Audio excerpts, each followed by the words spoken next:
Beastmaster. Terjun ke medan perang V.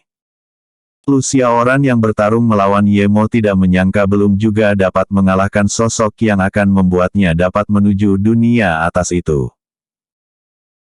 Hampir semua teknik bela dirinya telah ia gunakan, kalau tidak ada penalti sistem surgawi akan dihapuskan bila gagal mengalahkan Yemo maka dirinya akan memilih kabur menggunakan jimat teleportasi. Seperti saat kalah melawan Zhao Jian, balas dendam di masa depan masih dapat dilakukan.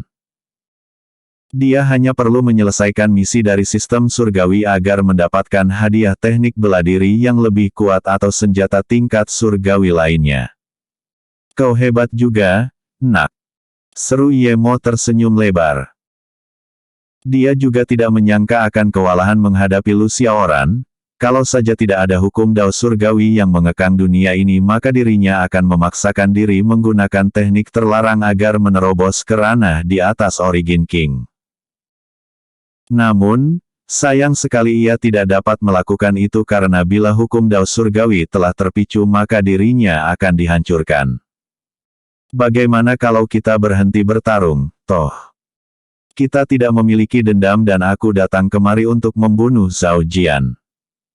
Menurut mata-mata kami, kau juga memiliki dendam padanya. Yemo sudah tidak tertarik lagi bertarung melawan Lucia Oran, energi spiritualnya telah terkuras sangat besar dan bila pertarungan ini terus berlanjut maka itu akan merugikan dirinya, karena bisa saja para kaisar yang ia taklukkan akan berkhianat dan menyerangnya dari belakang. Lucia Oran tersenyum tipis. Kalau misi ini tidak memiliki penalti tentu dirinya juga tidak mau bertarung mati-matian. Namun, sistem surgawi memaksanya melenyapkan kultivator dari dunia lain itu. Kau pikir aku bodoh? Iya. Cibir Lucia Oran, saat kekuatanmu sudah pulih maka kau akan menyerang dinasti Gu Agung lagi. Orang-orang picik sepertimu tidak akan puas hingga keinginannya terwujud. Sindirnya lagi. Para kultivator dinasti Gu Agung sangat terharu dan bangga dengan Lucia Oran yang tidak terpikat dengan rayuan Yemo. Dia bahkan rela bertarung hingga tetes darah terakhir padahal ia hanya yatim piatu dan tidak ada orang-orang berharga yang perlu ia lindungi. Namun, kecintaannya terhadap tanah airnya lah yang membuatnya rela mempertaruhkan nyawanya. Namun, mereka tidak tahu, sebenarnya itu hanya topeng saja. Lucia Oran berasal dari bumi dan telah mempelajari cara-cara politikus menggait suara rakyat, seni tebar pesona atau pencitraan dan obral janji manis sudah menjadi kebiasaan yang diulang-ulang. Teknik ini sangat ampuh digunakan di dunia lain juga. Yemo bingung, kenapa Lucia Oran sangat ingin membunuh dirinya. Walaupun ia mengaku Lucia Oran sangat kuat, dirinya masih percaya diri dapat mengalahkannya tetapi yang ia khawatir adalah saat pertarungan selesai energi spiritualnya sudah menipis dan itulah yang membuatnya takut ada yang menikamnya dari belakang. Kalau kamu bersikeras melawanku maka jangan salahkan aku bila menyuruh bawahanku melewati garis tengah pertahanan yang kalian buat. Selama ini aku melarang mereka karena merasa mengalahkan kalian itu sangat mudah. Tetapi siapa sangka kau lumayan kuat juga. Gertak Yemo yang membuat para kultivator dinasti Gu Agung khawatir dengan nasib pengungsi di bagian sisi kiri Gui Dao dinasti Gu Agung. Lucia Oran tidak menjawab ancaman Yemo, karena ia sebenarnya tidak peduli dengan nasib mereka. Yang menjadi prioritasnya saat ini adalah mendapatkan tiket menuju dunia atas. Sial. Dasar bocah keras kepala. Gerutu Yemo sembari mengayunkan pedang darah karena opsi negosiasi damai tidak terwujud dan satu-satunya cara menyelesaikan perang ini adalah menyingkirkan Lucia Oran. Kau pikir aku takut penjahat dari dunia lain? Cibir Lucia Oran segera membalas serangan Yemo. Perintah melewati garis tengah pertahanan dinasti Gu Agung langsung menyebar ke semua kultivator bawahan Yemo.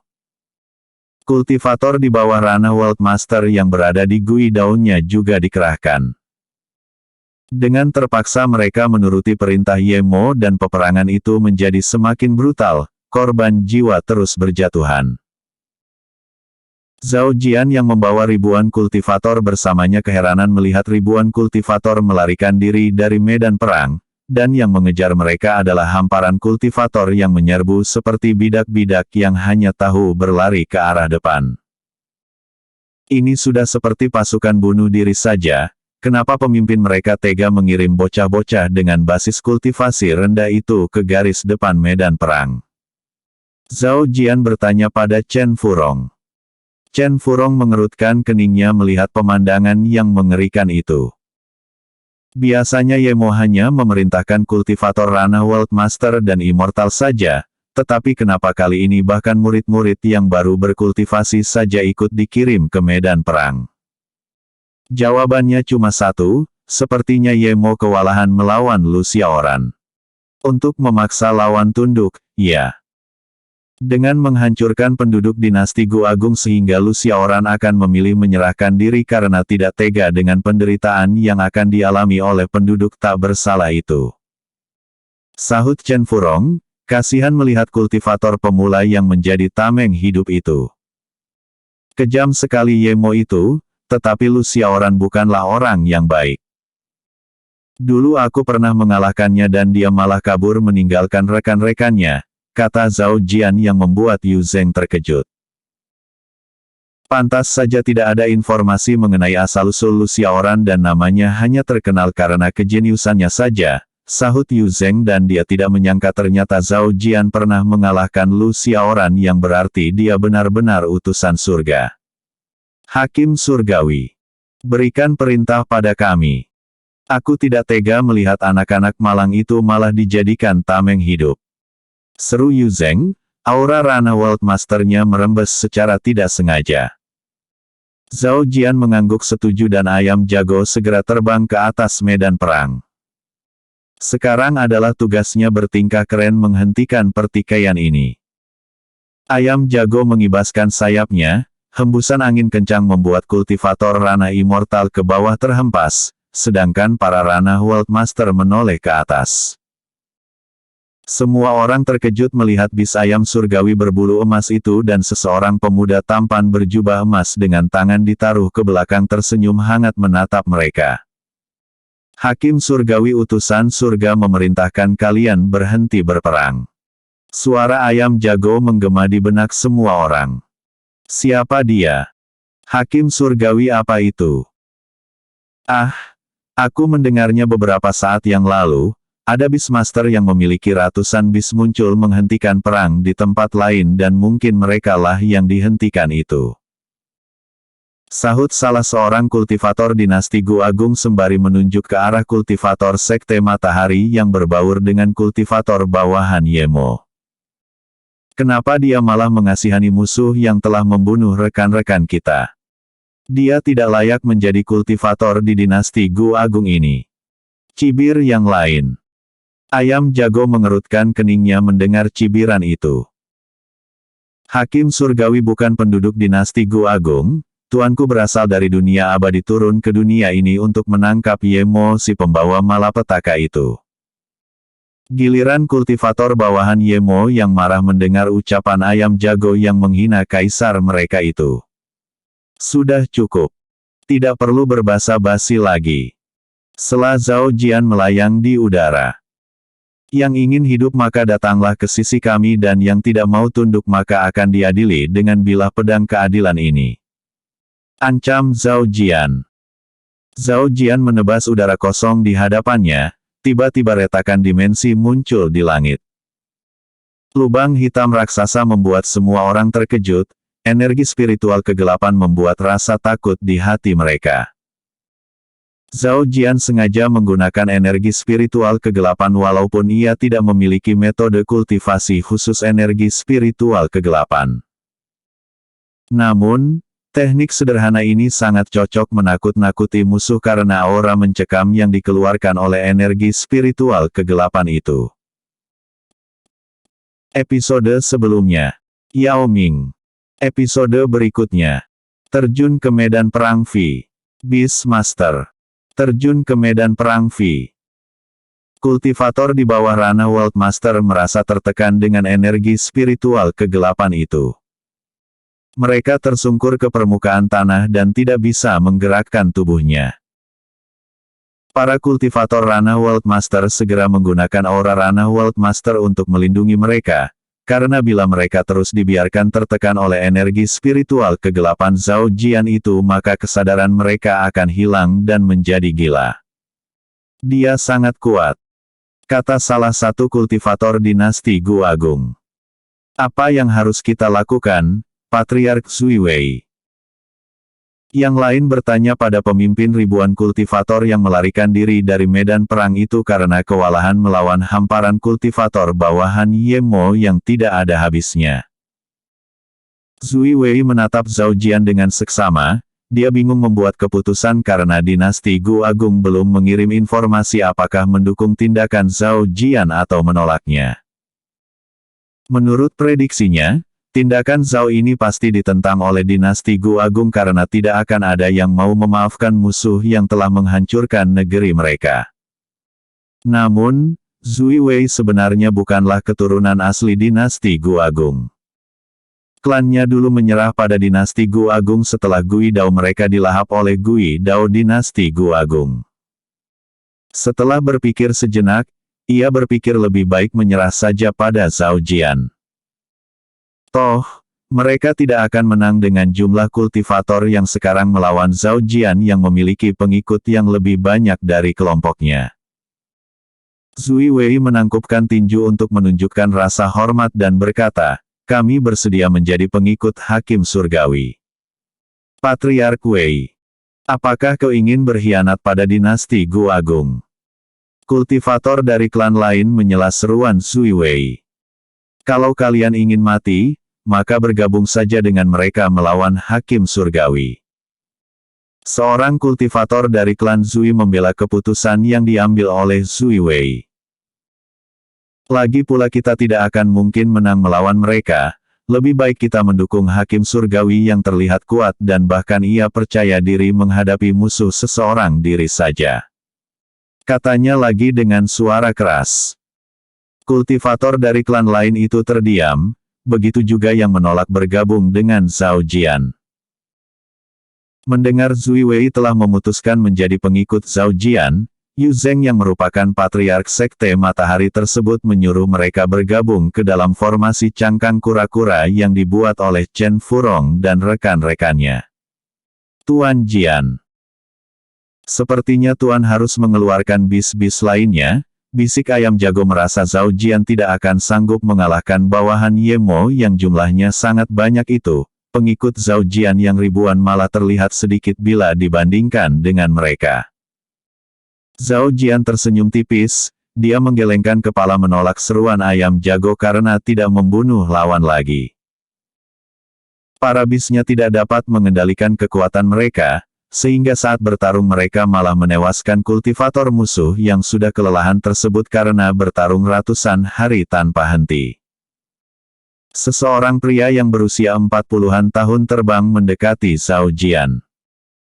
Dia menangkupkan tinju sehingga Zhao Jian terkejut, ternyata bawahan Ye Mo masih ada yang tidak arogan.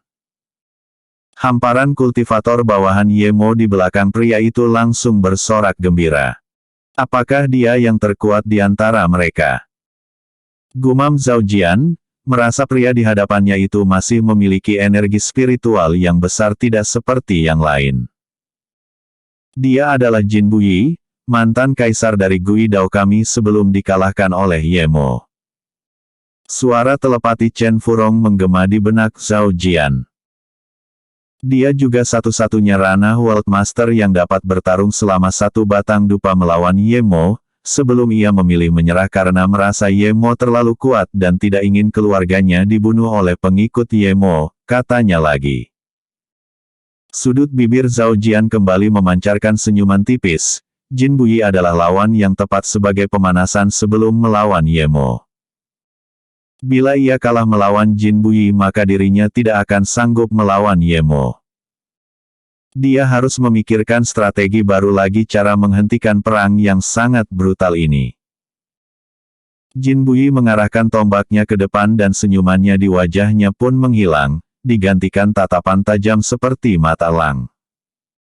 Energi spiritual api menyelimuti tombak itu, sesaat kemudian siluet berbentuk naga keluar dari bilah tombaknya. Kaisar Jin Buyi akhirnya mau bertarung dengan serius. Kata salah satu kultivator pengikut Yemo. Hei, dia bukan kaisar lagi. Sela yang lain, ekspresi wajahnya terlihat tidak menyukai Jin Buyi. Oh, ya, kaisar kita sekarang adalah Yemo. Namun, dia tetap menjadi sosok penting di Gui Dao kita karena jabatannya kini adalah salah satu dari tangan kanan Yemo. Sahut kultivator itu.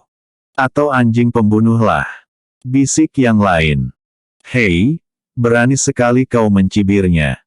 Apakah kau tidak takut dibunuh? Sahut rekan di sebelahnya. Walaupun jumlah kultivator bawahan Yemo jauh lebih besar dari kultivator dinasti Gu Agung, mereka memiliki kekurangan yaitu tidak kompak karena berasal dari berbagai Gui Dao yang ditaklukkan oleh Yemo.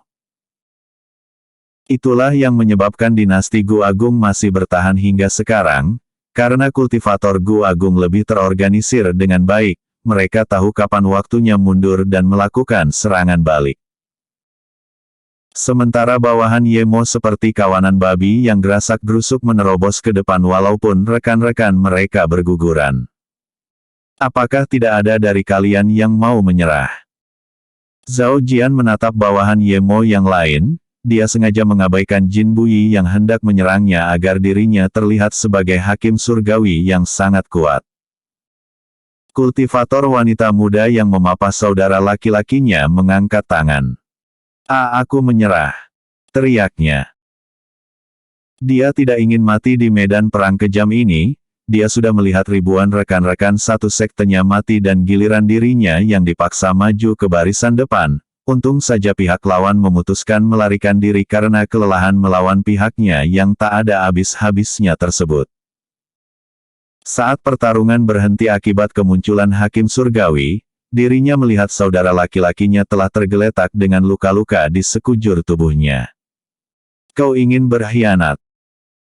Bentak penatua sekte dari wanita muda itu, dia sangat malu mendengar ucapan muridnya itu, padahal sebelum terjun ke medan perang ia telah menyuruh mereka bertarung hingga tetes darah terakhir dan pantang mundur atau menyerah pada musuh. Chen Furong tiba-tiba muncul di hadapan wanita muda yang ketakutan itu. Sudut bibirnya memancarkan senyuman tipis menatap penatua itu. Apakah kau sudah gila Chen Long? Cibir Chen Furong, apakah kau hendak menghancurkan sekte kita dengan melenyapkan bibit-bibit muda ini? Chen Long mengerutkan keningnya, niat membunuhnya merembes dan ditujukan pada Chen Furong. Hak apa kau bicara dasar pengkhianat? Sahutnya. Daripada kau menjadi pengikut iblis Yemo, kalian tidak lagi memegang prinsip keadilan yang diamanatkan oleh sekte. Sindir Chen Furong dengan ekspresi wajah datar, tetapi kata-katanya itu membuat kultivator muda serta yang lain tergugah hatinya dan diam-diam setuju dengan pendapat Chen Furong. Chen Long sangat marah mendengar sindiran Chen Furong, dia menghunus pedangnya dan menerjang ke arah Chen Furong. Namun, tiba-tiba Chen Furong telah melarikan diri membawa wanita dan saudaranya yang terluka itu ke dalam formasi cangkang kura-kura. Episode sebelumnya. Terjun ke medan perang V. Episode berikutnya. Terjun ke medan perang 7. Terjun ke medan perang 7. Semua orang mengerutkan kening melihat tindakan pengecut Chen Furong, padahal awalnya ia sudah bertindak seperti pahlawan yang tidak takut mati demi menegakkan keadilan, tetapi di detik-detik terakhir dia malah melarikan diri. Chen Furong tidak peduli dengan cibiran mereka, dia mengelus janggut putihnya dan tersenyum lebar. Aku sudah tua, jadi wajar saja aku bertindak sesuai keadaan. Keren sekali. Ayam jago mengepakkan sayapnya, takjub dengan tindakan Chen Furong dan ia merasa mereka memiliki kemiripan. Namun, sayang sekali, setelah mencapai ranah World Master, hanya bulu-bulunya saja yang berevolusi dan tubuhnya semakin berlemak. Chen Long yang kesal menatap kultivator yang berasal dari sektenya. Apakah masih ada di antara kalian yang ingin bergabung dengan pengecut itu? Tanyanya sembari mengayunkan pedangnya sehingga semua kultivator sektenya langsung menggelengkan kepala, padahal sebelumnya banyak yang ingin bergabung dengan Chen Furong. Merasa diabaikan oleh Zhao Jian, Jin Buyi mengerutkan keningnya. Walaupun kesal, dia tetap bersikap tenang. Pengalamannya sebagai kaisar telah membuatnya dapat berpikir jernih dalam situasi apapun. Dia yakin Zhao Jian hendak membuatnya marah agar dirinya tidak fokus saat bertarung nanti. Apakah lubang hitam itu hanya pajangan saja? Kapan Hakim Surgawi mulai menyerang, Anda sudah melihat tidak ada lagi yang mau menyerah padamu. Kata Jin Buyi dengan sopan. Zhao Jian tersenyum, lubang hitam itu hanyalah teknik bertahan yang akan menyerap energi spiritual lawan. Dia tidak memiliki metode menyerang menggunakan energi spiritual kegelapan. Baiklah. Penghakiman akan dilakukan pada kalian. Sahut Zhao Jian tiba-tiba menghilang dari pandangan Jin Buyi. Lubang hitam di langit menghilang, semua orang menahan napas dan menebak-nebak kemana perginya lubang hitam itu. Jin Buyi mengayunkan tombaknya ke arah samping, naga api meraung keras dan melesat ke badai tornado yang tiba-tiba muncul. Kenapa malah energi spiritual angin yang muncul? Bukankah tadi Hakim Surgawi itu menggunakan energi spiritual kegelapan? Salah satu kultivator bawahan Ye bertanya.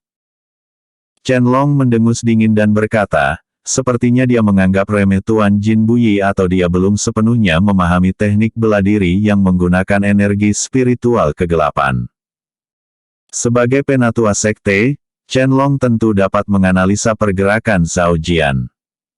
Kira-kira siapa yang akan menang? Tanya kultivator itu penasaran. Sebelum Yemo muncul di negerinya, Jin Buyi adalah kultivator terkuat di sana dan dengan kehebatannya itu, tidak ada Gui Dao asing yang berani mendekati Gui Dao mereka. Chen Long terdiam sejenak dan merasa energi spiritual angin Zhao Jian itu sangat kuat.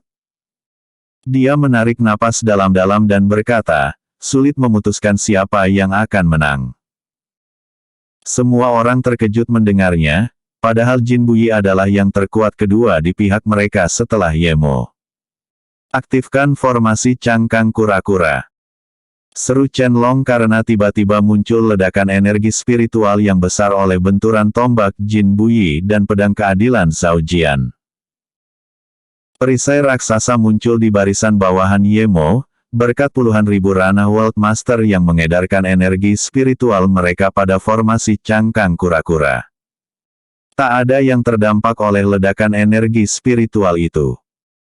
Chen Long mendekati Meng Tianzeng, mantan kaisar dari Gui Dao asing yang negerinya telah menghilang setelah ditaklukkan oleh Yemo. Apa yang harus kita lakukan Tuan Meng Tianzeng? Sepertinya pemuda itu sangat kuat, bisik Chen Long pada mantan kaisar yang juga tangan kanan Yemo tersebut. Kita tunggu sementara dulu, sahut Meng Tianzeng tersenyum licik.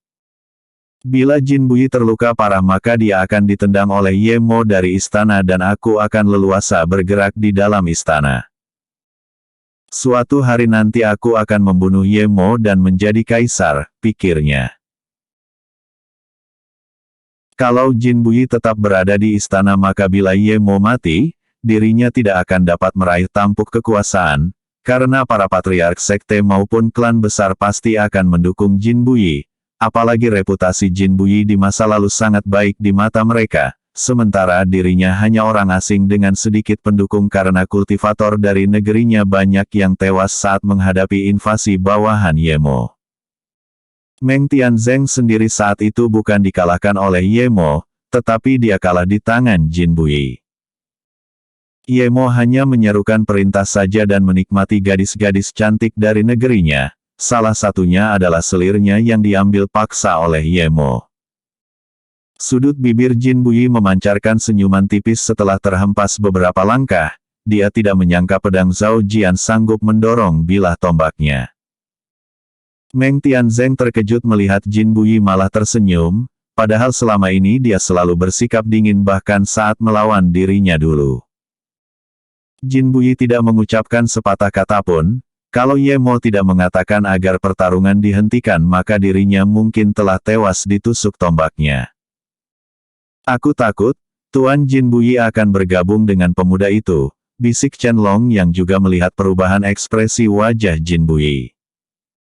Tunggu sebentar lagi, kalau mereka masih imbang maka perintahkan semua menyerang Zhao Jian. Sahut Meng Tianzeng tersenyum masam, niat membunuh merembes dari tubuhnya. Jin Buyi menyeka darah yang menyembur dari mulutnya, dia kemudian memejamkan matanya. Kobaran api yang menyelimuti tombaknya yang semakin besar, tombak itu bergetar hebat seperti harimau yang tidak sabar hendak keluar dari kandang. Gerakan ketiga jurus tombak naga melahap langit. Jin Buyi melempar tombak itu tanpa melihat di mana keberadaan Zhao Jian. Tombak itu berubah wujud menjadi naga sebesar gunung yang membuat banyak kultivator muda tercengang, karena baru kali ini mereka melihat fenomena seperti ini. Meng Tianzeng mengerutkan keningnya, jurus tombak inilah yang membuat dirinya kalah telak saat melawan Jin Buyi. Namun, di mana Zhao Jian? Dia tidak melihat kemana perginya sosok yang dicari oleh Ye Mo dan mengaku-ngaku sebagai utusan surga tersebut. Naga api sebesar gunung itu melesat ke arah awan tipis di langit. Zhao Jian sengaja terbang ke langit karena tidak ingin pertarungan mereka membuat formasi cangkang kura-kura hancur sehingga melukai pengikutnya. Semua orang merasa suhu udara di sekitar mereka menurun drastis dan merasa nyaman. Mereka bertanya-tanya siapa yang melakukannya. Hakim surgawi keluar dari awan itu. Teriak seorang kultivator pengikut Ye Mo yang menengadah menatap langit. Bongkahan es sebesar gunung juga muncul dari bilah pedang keadilan. Zhao Jian menggunakan gerakan kedua jurus pedang es abadi, teknik berpedang itu menusuk ke depan dengan cepat dan mengeluarkan energi spiritual es pada ujungnya. Karena pedang pihak lawan mengandung energi spiritual yang sangat besar, maka secara otomatis gerakan kedua jurus pedang es abadi itu akan menyesuaikan diri. Gemuruh memekakkan telinga menggema saat naga api sebesar gunung itu berbenturan dengan gunung es abadi. Episode sebelumnya. Terjun ke medan perang V. Episode berikutnya. Terjun ke medan perang 8. Aku tidak akan kalah. Teriak Jin Buyi melompat ke langit, mendorong dan mengalirkan lebih besar energi spiritual pada naga api. Namun, kobaran api pada naga api itu semakin menipis dipadamkan oleh gunung es abadi. Tuan Meng Tianzeng. Seru Chen Long merasa Jin Buyi akan segera kalah. Meng Tianzeng menggertakkan giginya, dia tidak menyangka Jin Buyi akan kalah melawan Zhao Jian. Walaupun dia membenci Jin Buyi, bila Jin Buyi kalah maka selanjutnya giliran dirinya yang akan dibunuh oleh Zhao Jian. Serang bersama-sama. Teriak Meng Tianzeng menghunus pedangnya. Para pengikut Ye Mo terkejut mendengarnya, para Rana World Master segera menghentikan aliran energi spiritual pada formasi cangkang kura-kura sehingga perisai raksasa itu menghilang. Kultivator muda merasa ini seperti mimpi buruk, mereka akan dikirim seperti rekan-rekan mereka ke alam kematian. Para kultivator itu terbang ke langit seperti kawanan lebah yang tak terhitung jumlahnya. Tidak, jangan kemari. Teriak Jin Buyi merasa tidak sanggup lagi menahan dorongan dari gunung es abadi, ukuran naga apinya semakin mengecil dengan cepat walaupun ia mengalirkan energi spiritualnya. Chen Furong, Yu Zeng dan yang lainnya yang berada dalam formasi cangkang kura-kura tidak melakukan pergerakan karena Zhao Jian tidak memberikan perintah. Apakah kita tidak membantu Hakim Surgawi? Tanya Zui Wei keheranan kenapa pengikut Zhao Jian masih bertahan dalam formasi cangkang kura-kura sementara pihak lawan telah menyerbu ke langit. Kawanan semut itu tidak akan sanggup menggigit tuanku. Sahut ayam jago dengan bangga sembari mengepakkan sayapnya, seolah-olah dirinya saja yang bertarung itu. Dia teringat saat semua bis kecuali dirinya dan Gaur menyerang Zhao Jian bersama-sama. Mereka dihempaskan dengan mudah padahal 3 bis tingkat surgawi ikut mengeroyok Zhao Jian yang hanya menggunakan jurus pedang Dewa Mata Angin dan Divine Martial Arts saja. Zui Wei dan semua Ranah World Master merasa fluktuasi energi spiritual yang aneh di langit, entah mengapa intuisi mereka mengatakan sangat berbahaya terbang ke langit. Namun, para pengikut Yemo tetap terbang ke langit karena perintah Meng Tianzeng itu mutlak dan mereka yakin bila Zhao Jian dikeroyok maka dia akan kalah. Cepat turun! Teriak Jin Buyi dengan ekspresi wajah panik. Dia menggunakan sabit angin. Katanya lagi setelah merasakan energi spiritual angin melesat melewatinya. Para kultivator pendukung Yemo segera menggenggam erat senjata masing-masing, bersiap menghadapi sabit angin yang dikatakan oleh Jin Buyi. Sabit angin yang tak terhitung jumlahnya, melesat seperti hujan dari langit. Setelah mencapai ranah World Master, Zhao Jian telah berhasil mencapai pencerahan terhadap jurus pedang Dewa Mata Angin. Dia berhasil menciptakan gerakan ketiganya. Sabit-sabit angin yang terbentuk dari energi spiritual angin akan muncul yang jumlahnya tak terhingga, selama energi spiritual angin tersebut dialirkan secara terus-menerus pada bilah pedangnya. Para kultivator pengikut Yemo terkejut saat sabit angin menghantam mereka. Dengan sekuat tenaga mereka menangkis sabit-sabit angin itu. Dalam beberapa tarikan napas, satu persatu kultivator yang lemah terhadap energi spiritual angin berjatuhan dari langit. Sementara yang lain walaupun sanggup menahan sabit angin itu, mereka tidak bisa terbang lebih tinggi lagi karena sabit-sabit angin yang lain terus menghambat pergerakan mereka. Zhao Jian menghela napas panjang, ternyata dia tetap tidak dapat membuat agar para kultivator itu tidak terluka. Mereka mungkin malu mengakui kekalahan dari Gui Dao yang lebih kecil, sehingga memilih mati secara terhormat atau takut menolak perintah pemimpinnya yang kadang-kadang justru malah jadi penjilat yang lebih kuat darinya. Kalau begitu aku harus pamer kekuatan yang lebih mengerikan lagi agar mereka takut, gumam Zhao Jian teringat dengan ucapan ayam jago, kadang mengatasi masalah dengan kekerasan adalah solusi terbaik. Asap berwarna ungu tiba-tiba menghiasi langit, Jin Buyi dan yang lainnya mengerutkan kening karena mereka merasakan energi spiritual racun dari asap ungu itu. Yu Zeng dan Chen Furong tidak menyangka Zhao Jian masih memiliki energi spiritual lain. Sewaktu melawan mereka, Zhao Jian tidak menggunakan energi spiritual racun ini. Meng Tianzeng menggerutu, dia ingin mengeluarkan pil penawar racun dari tas sihirnya. Namun, ia tidak dapat melakukannya karena sabit-sabit angin terus melesat ke arahnya yang membuatnya terpaksa menangkis sabit-sabit angin itu. Jin Buyi yang pertama jatuh dari langit, tubuhnya membentur permukaan tanah dengan keras. Sesaat kemudian, para kultivator bawahan Yemo berjatuhan dari langit seperti rintik-rintik hujan. Zui Wei menelan air ludahnya yang terasa pahit. Dia bersyukur menyerah pada Zhao Jian. Kalau dirinya melawan maka dia akan bernasib sama dengan mereka. Chen Furong sangat sedih melihat rekan-rekan serta murid dari sektenya berjatuhan dari langit seperti dedaunan di musim gugur. Dia menghela napas panjang, setidaknya dia masih dapat menyelamatkan 2 murid. Sedangkan mereka, itu adalah jalan yang mereka pilih dan jalan itu ternyata membawa mereka ke alam kematian. Kenapa kalian sedih? Ayam jago keheranan melihat manusia-manusia di sekitarnya malah bersedih. Mereka tidak akan mati selama Tuan Jian menekan dosis racun dari energi spiritual racun itu, palingan mereka hanya pingsan saja. Katanya lagi. Chen Furong, Yu Zeng, Zui Wei, dan yang lainnya terkejut mendengarnya. Mereka tidak menyangka Zhao Jian akan tetap menunjukkan belas kasih walaupun pihak lawan ingin membunuhnya. Mereka semakin terkesan dengan Zhao Jian, sosok pahlawan lebih pantas dijuluki padanya. Mereka kini semakin yakin kalau Zhao Jian benar-benar hakim surgawi yang diutus oleh surga.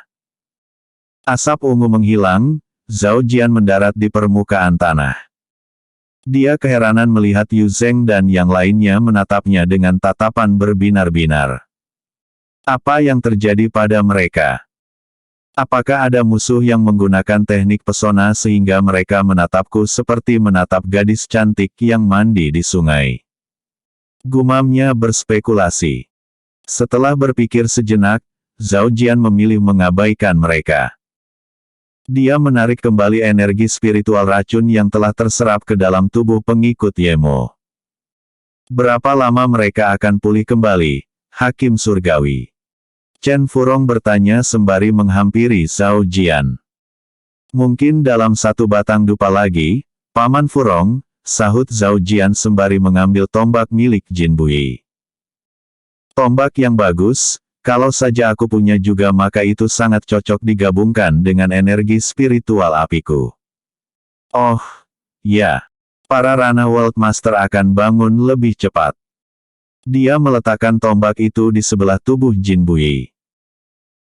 Sebagai hakim penegak keadilan, dirinya tidak mungkin melakukan perbuatan tercela dengan merampas tombak itu. Kecuali Jin Bui tewas maka dirinya akan mengamankannya agar tidak jatuh pada orang jahat dan mengembalikannya suatu hari nanti pada keturunan pemilik aslinya. Zui Wei mendekati Zhao Jian, dia segera menangkupkan tinju untuk menunjukkan rasa hormat. Zui Wei, Patriark Klan Wei menyapa Hakim Surgawi. Sapanya. Dia ingin menunjukkan pada Zhao Jian bahwa bersungguh-sungguh menyerahkan diri dan bersedia menjadi pengikutnya. Dia bersedia bersikap rendah hati agar tidak bernasib sama dengan pengikut Yemo. Toh, tak ada ruginya mengikuti sosok kuat seperti Zhao Jian. Kalaupun nanti Zhao Jian tidak sanggup melawan dinasti Gu Agung maka ia dan pengikutnya akan menyerah lagi. Kemudian mengatakan terpaksa menjadi pengikut Zhao Jian demi keselamatan mereka. Paman Wei beristirahatlah dan obati anggota paman yang terluka. Sahut Zhao Jian dengan santai, dia kemudian duduk di atas batu. Zui Wei kebingungan, apakah dia benar-benar hakim surgawi? Kenapa tidak berwibawa lagi? Sikap Zhao Jian itu malah terkesan seperti perbincangan antara kakek dan cucunya saja. Hehehe. Jangan terlalu kaku saudara Wei, kata Yu Zheng membuyarkan lamunan Zui Wei.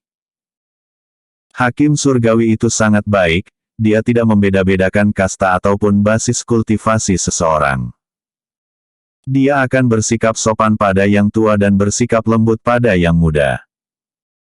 Kalau saja sifat para tuan muda atau murid-murid jenius sepertinya maka dunia ini akan damai. Katanya lagi sembari tersenyum lebar. Episode sebelumnya. Terjun ke medan perang 7. Episode berikutnya. Terjun ke medan perang EX. Beastmaster. Terjun ke medan perang X. Dia segera menghunus pedangnya dan melesat keluar ruangannya.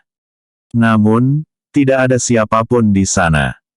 Beberapa penatua berdatangan ke sana karena mereka merasakan sensasi aneh itu.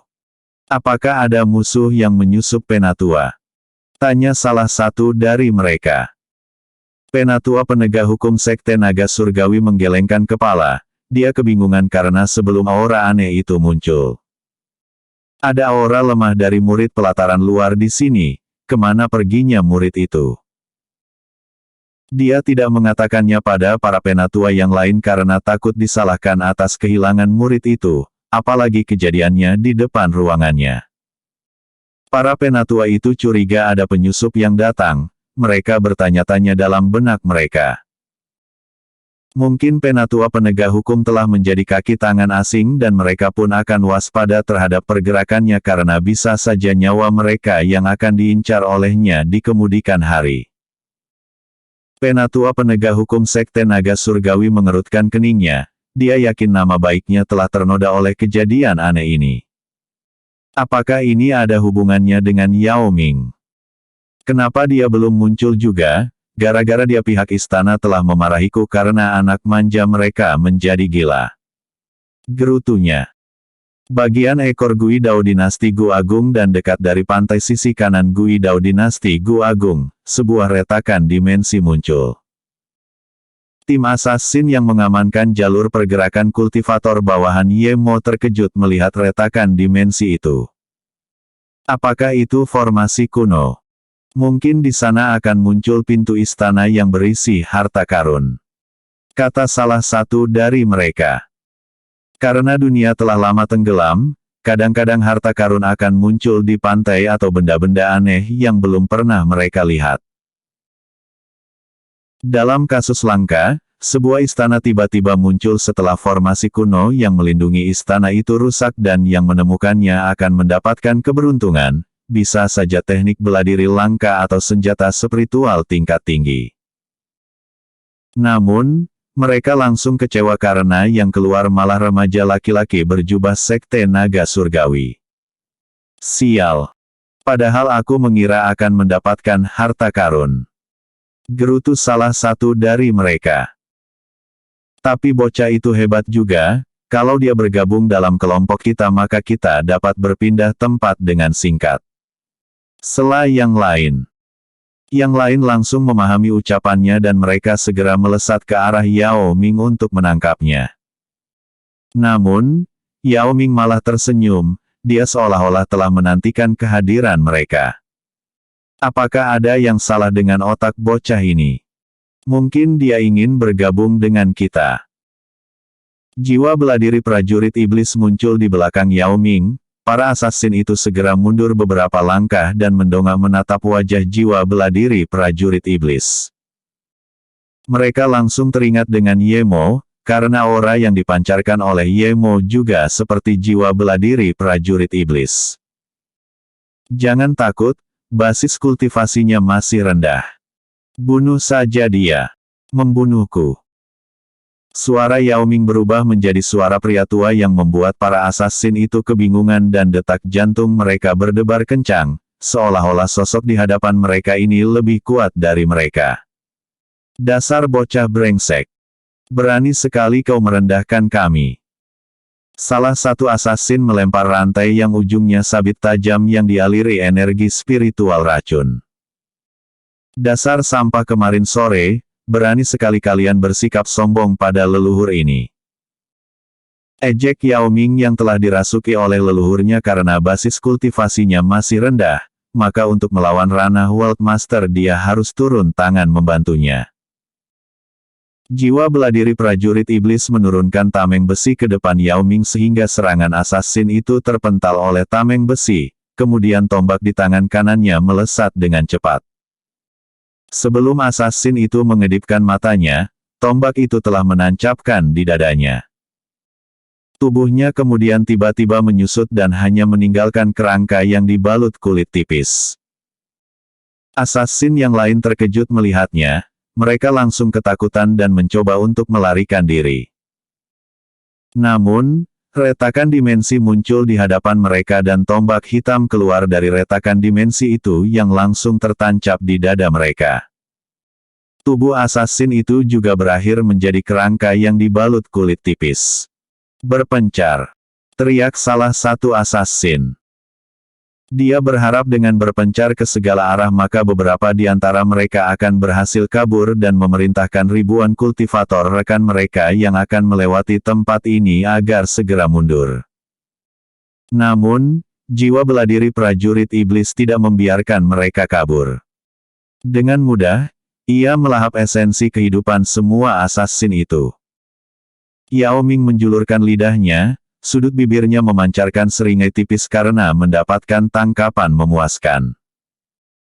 Yao Ming yang masih dirasuki oleh leluhurnya berjalan dengan santai menuju ribuan kultivator bawahan Yemo. Nah. Makanan lezat, aku datang. Yao Ming bernyanyi mendekati bawahan Yemo itu. Bocah dari mana itu? Kenapa dia menghadang kita? Kultivator yang bergerak paling depan keheranan menatap Yao Ming yang tersenyum lebar. Bunuh saja. Bukankah perintah Kaisar Yemo pada kita untuk membunuh semua penduduk di sini? Sahut yang lain sembari menghunus pedangnya. Sebelum pedang itu diayunkan, tiba-tiba dada kultivator itu tertancap tombak hitam dan tubuhnya menyusup menjadi kerangka yang dibalut kulit tipis saja. Semua bawahan Yemo terkejut dan mereka menatap Yao Ming, sosok hitam berjirah besi lengkap dengan tameng besi muncul di belakangnya. Serang bersama-sama, seru pria tua yang merupakan pimpinan mereka. Zhao Jian yang melesat ke wilayah ekor Gui Dao dinasti Gu Agung akhirnya sampai di sana tepat waktu. Namun, ia bingung tidak merasakan aura ranah World Master di sana dan juga tidak ada bekas pertarungan. Apakah musuh masih jauh, Valet? Tanya Zhao Jian. Valet keluar dari tas sihirnya dan ekspresi wajahnya tampak kebingungan. Kupu-kupu kecilku tiba-tiba dilahap oleh kekuatan aneh, padahal keberadaan mereka sangat sulit dideteksi oleh ranah World Master lain. Namun, kekuatan aneh ini dapat melacak keberadaan mereka dan melenyapkan semuanya. Sahut Valet. Zhao Jian menjadi gelisah, dia berspekulasi mungkin ada ahli bela diri lain selain Yemo atau mungkin assassin yang diam-diam melindungi Yemo dari balik bayangan. Hal seperti itu sering terjadi pada cerita dongeng yang ia baca, apalagi mungkin status Yemo di dunia atas berasal dari klan besar, tidak mungkin mereka mengirim tuan muda mereka tanpa pengawalan karena setiap tuan muda itu biasanya bertingkah arogan dan sombong. Makanya klan-klan besar biasanya mengirim ahli bela diri mengawal tuan muda mereka, karena tidak ingin kejadian tidak terduga menimpanya yang berujung tewas di tangan orang lain. Aku akan mengirim kupu-kupu lagi, kata Valet membentuk kupu-kupu kecil dari energi spiritualnya. Oh, ya. Para penduduk baik-baik saja, tidak ada serangan musuh di sana. Katanya lagi karena koneksinya dengan kupu-kupu kecil di wilayah kota Disan dan sekitarnya masih terhubung. Syukurlah mereka baik-baik saja. Zhao Jian bernapas lega walaupun ia merasa aneh musuh belum juga muncul. Apakah gelarku sebagai hakim surgawi membuat mereka ketar-ketir dan memilih mundur saat mengetahui aku datang kemari? Gumamnya berspekulasi. Episode sebelumnya. Terjun ke medan perang EX. Episode berikutnya. Terjun ke medan perang Si. Beastmaster. Terjun ke medan perang Si. Zhao Jian terbang menuju tempat terakhir kupu-kupu kecil Valet dilahap oleh kekuatan aneh itu. Zhao Jian melihat bekas pertarungan di tempat itu, tetapi anehnya itu terlihat seperti pertarungan cepat yang tidak berimbang. Musuh sekuat apa yang mereka hadapi itu? Apakah masih ada yang lebih kuat dari Lu Xiaoran dan Yemo di dunia ini? Gumam Zhao Jian memperhatikan bekas pertarungan itu. Jangan-jangan dewa atau iblis turun ke dunia ini. Pikirnya lagi, karena menurut Chen Furong, Yemo mengatakan masih banyak dunia di alam semesta. Setiap dunia memiliki keunikan tersendiri dan kekangan kultivasi berbeda-beda. Astaga, sepertinya aku terus terseret arus plot menyeramkan dunia ini.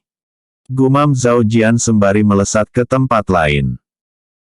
Leluhur Yao sangat pintar, untuk menghindari kecurigaan kultivator lain dan juga demi keselamatan Yao Ming, dia membakar kerangka-kerangka assassin itu hingga menjadi debu.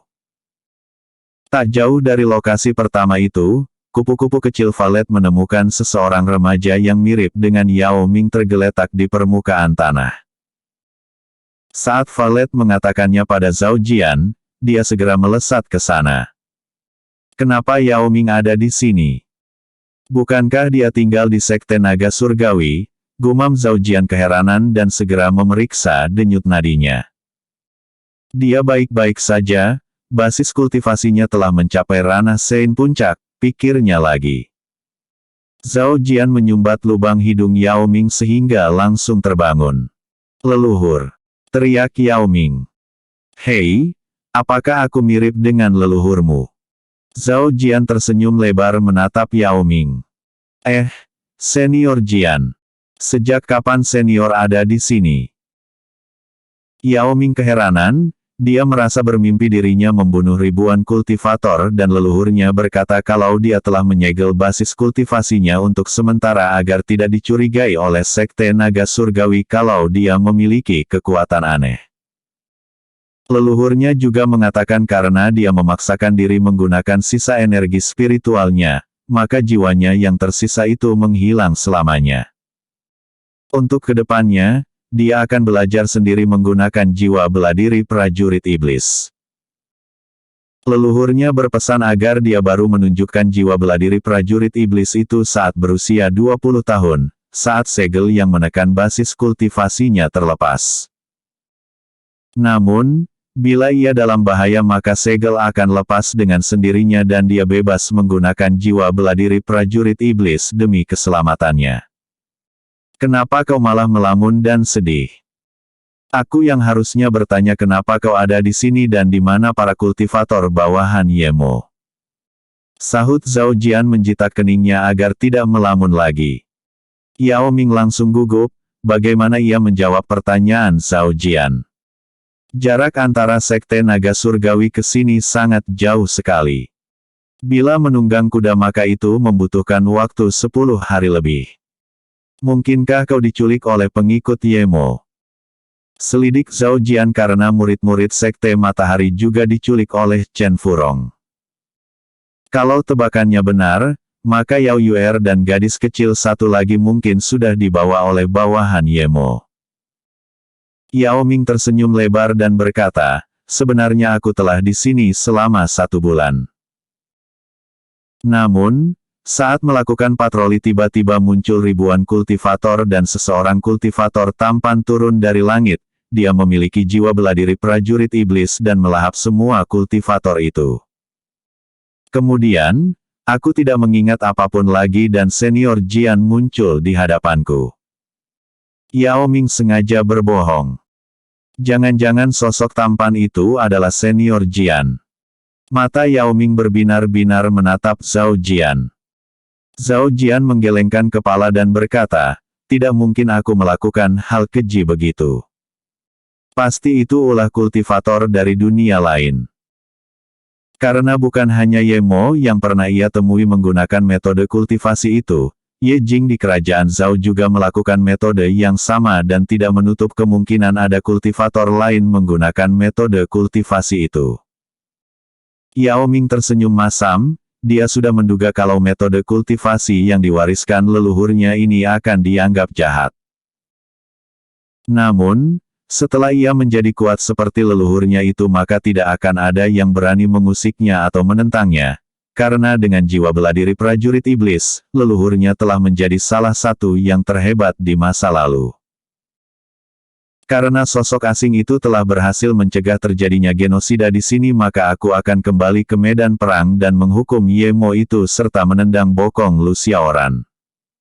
Seru Zhao Jian yang membuat Yao Ming tercengang.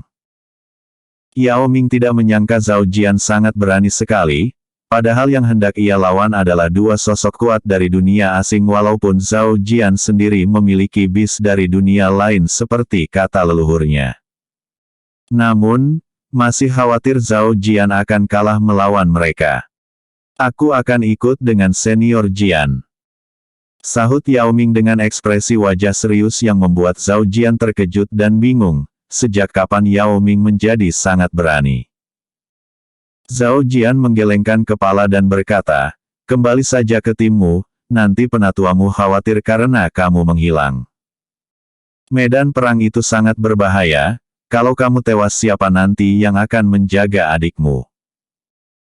Yao Ming menggertakkan giginya, kalau saja jiwa bela diri prajurit iblis tidak mengeluarkan aura mengerikan maka ia akan langsung memberitahu Zhao Jian bahwa dirinya sangat kuat. Yao Ming menundukkan wajahnya, baiklah. Aku akan berlatih dengan keras agar suatu saat dapat membantu senior Jian melawan penjahat. Zhao Jian menepuk pundak Yao Ming dan tersenyum lebar. Akhirnya kamu berpemikiran dewasa juga. Baiklah, sampai jumpa lagi dan kirim salam pada adikmu. Zhao Jian segera terbang menuju medan perang, sementara Yao Ming melambaikan tangan. Setelah Zhao Jian pergi, Dia mengeluarkan jiwa bela diri prajurit iblis dan memotong ruang kosong di hadapannya. Retakan dimensi muncul dan dia pun masuk ke dalam retakan dimensi itu. Yao Ming muncul di halaman luar paviliun penegak hukum Sekte Naga Surgawi. Ah, hukuman apa yang akan kuterima, ya? Gumamnya sembari menuju ruangan penatua penegak hukum Sekte Naga Surgawi. Walaupun ia memiliki jiwa bela diri prajurit iblis, Yao Ming tetap akan menerima hukuman yang dijatuhkan padanya karena telah melukai murid-murid lain. Dia menerima hukuman itu agar Yao Yuer tidak terbawa-bawa oleh kemarahan keluarga dinasti Gu Agung. Apakah kupu-kupu kecil belum menemukan keberadaan kekuatan aneh itu, Valet? Tanya Zhao Jian, masih penasaran sosok seperti apa yang membuat ribuan kultivator bawahan Ye Mo menghilang dalam sekejap. Apa mungkin itu berasal dari Yao Ming? Sahut Valet berspekulasi, karena hanya dia saja yang berada di lokasi kejadian dan tubuhnya baik-baik saja. Zhao Jian langsung menggelengkan kepala. Mana mungkin dia dapat melakukan itu?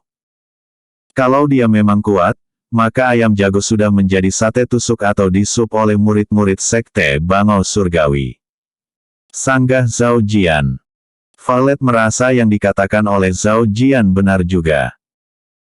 Namun, sosok yang memiliki kekuatan aneh itu akan menjadi misteri yang tidak terpecahkan untuk saat ini dan ia juga bersyukur kekuatan aneh itu tidak mengincar para penduduk. Episode sebelumnya. Terjun ke medan perang X. Episode berikutnya. Terjun ke medan perang 12.